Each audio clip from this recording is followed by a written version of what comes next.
لیکن آپ کو بھی لے ڈوبیں گے. صلوات پڑھیں نا محمد.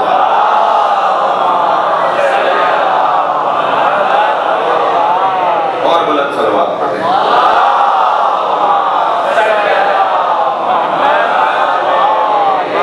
ہمارے بھائیوں نے اتنی مہنگی یہ اسکرین لگوائی ہے، مگر اس اسکرین کے تقاضا تو یہ تھا کہ میں مسجد میں بیٹھ کے مجلس پڑھتا اور آپ اس پہ مجھے دیکھتے ہیں. اب میں آدھے مجمع کو دیکھ رہا ہوں کہ وہ اس اسکرین کو دیکھ رہے ہیں، مجھے نہیں دیکھ رہے ہیں. میں تو آپ سب کو دیکھ رہا ہوں نا، اور آدھا مجمع تو مجھے وہاں دیکھ رہا ہے. تو اگر ہو سکتا ہے تو اب بھی غنیمت جانو اسے بند کر دو تاکہ لوگ مجھے دیکھیں، میری بات سنیں. ایک صلوات پڑھیں ذرا محمد.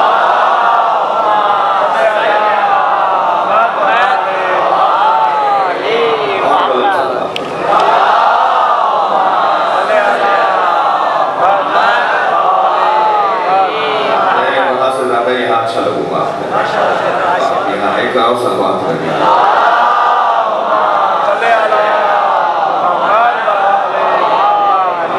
اب مجھے کوئی تسلی ہوئی ہے کہ مجلس پڑھوں میں. دو جگہ مجلس ہو رہی تھی. ایک صلوات پڑھیں.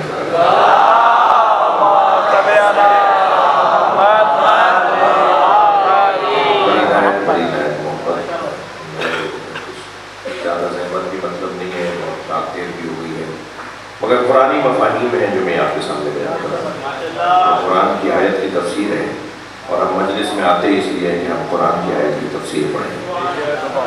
تفسیر قرآن پڑھنے اور سمجھنے کے لیے حاضر ہوئے ہیں. لقد ارسلنا موسیٰ، توجہ ہے بچوں آپ. لقد ارسلنا موسیٰ پہ آیاتنا، اللہ اعلان کر رہا ہے کہ ہم نے بھیجا ہے موسیٰ کو اپنی آیات کے ساتھ. کیوں بھیجا ہے؟ ان اخرج، تاکہ وہ نکالیں قوم کا. اے موسیٰ اپنے قوم کو تم نکالو، تاکہ تم نکالو اپنے قوم کو من الظلمات الی النور، ظلمتوں سے نور کی طرف. اچھا، ظلمات کا لفظ ہے اور نور کا لفظ ہے. ظلمت اور نور متضاد متقابل الفاظ ہیں. ظلمت اندھیرے کو کہتے ہیں، نور روشنی کو کہتے ہیں. تو اللہ نے یہاں ظلمت کی جگہ ظلمات کہا ہے. اندھیرے، اندھیرا نہیں، بولو بات کرو. اندھیرے، اندھیروں کے سامنے مقابلے میں اللہ نور بول رہا ہے، انوار نہیں بول رہا. تو جب یہاں جمع ہے تو وہاں بھی جمع ہونا چاہیے نا. ظلمات کے مقابلے میں انوار ہونا چاہیے، یا ظلمت کے مقابلے میں نور ہونا چاہیے. تو یہاں ظلمات جمع ہے اور نور مفرد ہے. بڑا پیغام ہے اس کے اندر. ہمیشہ نور ایک ہی ہوتا ہے اور ظلمتیں بہت سی ہوتی ہیں. آپ کے علاقے کے چوک پر بلب ایک ہی جل رہا ہے، مگر اس سے فائدے آپ کو 50 ہیں. بلب پھوٹ جائے گا تو نقصان 50 ہے. بلب ایک لیا ہے، یعنی ایک بلب کے فیوز ہو جانے سے 10 نقصان سامنے آ جائے گا. تو نقصان کو ظلمات کہتے ہیں، اور نور جو مفرد ہے اسے نور مفرد ایک چیز ہے.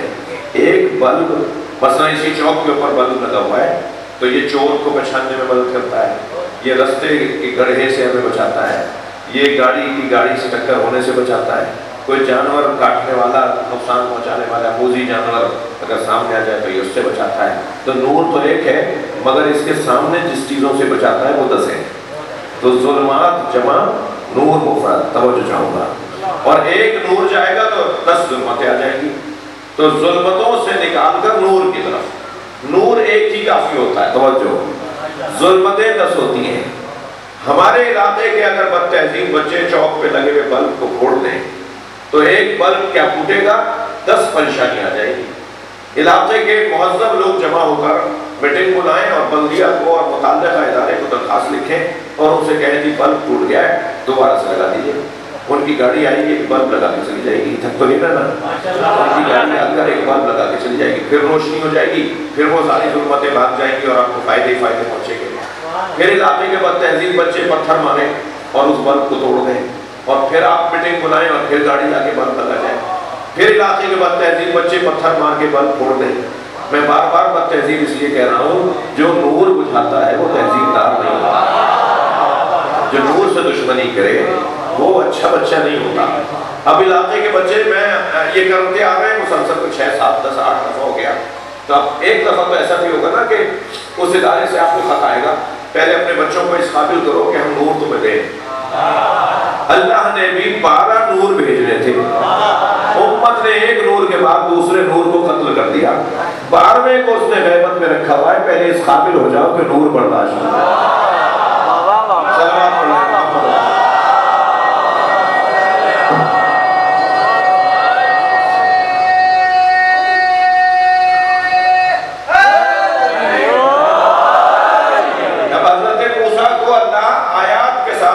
تاکہ ان اخرج من الظلمات الى النور، تاکہ موسیٰ اپنی امت کو ظلمتوں سے نکال کے نور کی طرف لے جائے۔ وَذَكِّرْهُمْ بِأَيَّامِ اللَّهِ، اور اس لیے ہم نے آیات کے ساتھ بھیجا کہ موسیٰ ذکر کریں اپنی امت کے سامنے اللہ کے ایام کو۔ اللہ کا دن وہ دن ہے جس دن امت ظلمت سے نکلے اور نور کی طرف آ جائے۔ ہر وہ دن اللہ کا دن ہے جس دن امت ظلمت سے نکل کے نور کی طرف آئے۔ جب امت کفر سے نکل کر توحید کی طرف آئے تو یہی دن یوم اللہ ہے۔ اگر حضرت موسیٰ کی امت، سمجھ کے سنیے گا میں نتیجہ دے رہا ہوں، اگر حضرت موسیٰ کی امت فرعون سے نجات پا کر اللہ کی طرف آ جائے تو وہ تو یوم اللہ ہے، اور اگر امت مصطفیٰ یزید سے نکل کر حسین کی طرف آئے تو وہ عاشور کا دن یوم اللہ کیسا نہیں ہے۔ ہر وہ دن جس دن ظلمت سے نجات مل جائے اور نور سے تعارف ہو جائے وہ یوم اللہ ہے۔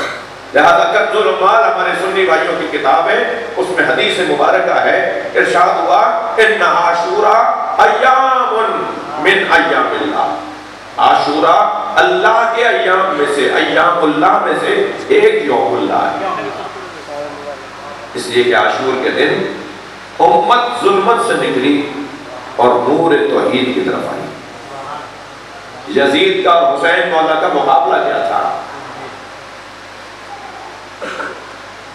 جب تک اہل بیت کے ساتھ ظلم ہوتا رہا یہ گھرانہ برداشت کرتا رہا، لیکن جب اللہ کا انکار ہوا اور یزید نے کہا لعبت بنو ہاشم بالملک فلا جاء خبر ولا وحی نزل، بنی ہاشم نے، نبی مکرم کو کہہ رہا ہے یزید، بنی ہاشم نے ڈھونگ رچایا تھا، کوئی اللہ، کوئی کتاب، کوئی قرآن، کوئی وحی، کوئی فرشتہ نہیں، معاذ اللہ، یہ بنی ہاشم نے ڈھونگ رچایا تھا۔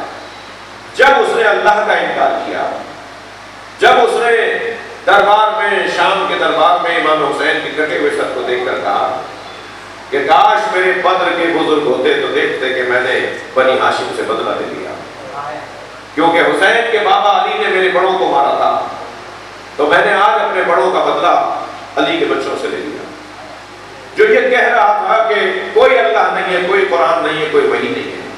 تو جب تک اہل بیت کے ساتھ زیادتیاں ہوتی رہی، بی بی زہرا پہ دروازہ گرا، بی بی زہرا کا فتح چھینا، اہل بیت صبر کرتے رہے، برداشت کرتے رہے، لیکن جب بات آئی اللہ کی توحید کی، جب بات آئی اللہ کی وحدانیت کی، جب قرآن کے انکار کی بات آئی، تب مولا حسین نے کربلا بسا لی۔ اس لیے کہ اب تو کوئی بات ہی باقی نہیں رہی، اس بات پر تو صبر کیا جا سکتا تھا، مگر اس پہ کیسے حسین خاموش بیٹھے؟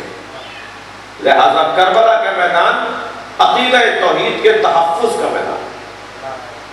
ایک صاحب کہنے لگے کیا امام حسین کربلا میں نماز بچانے گئے تھے؟ امام حسین نماز بچانے نہیں گئے تھے، توحید بچانے گئے تھے۔ توحید محفوظ رہے گی تو نماز بھی محفوظ رہے گی، ورنہ وہاں یزیدی لشکر بھی نماز پڑھ رہا تھا، نماز تھی ان کی مگر توحید کے بغیر۔ جب عبادتیں رسم بن جائیں، جب عبادتیں عادتیں بن جائیں، جب عبادتیں دکھاوا بن جائیں تو عبادت تو ہوگی مگر روح عبادت نہیں ہوگی۔ کربلا کا پیغام یہ ہے کہ عبادت وہ ہو جس میں روح پائی جائے، جس سجدے سے کفر کو کوئی نقصان ہی نہ ہو رہا ہو، جس روزے سے معاشرے کا فقر اور ناداری ہی دور نہ ہو رہی ہو، تو وہ روزہ ضرور ہے مگر عبادت نہیں ہے۔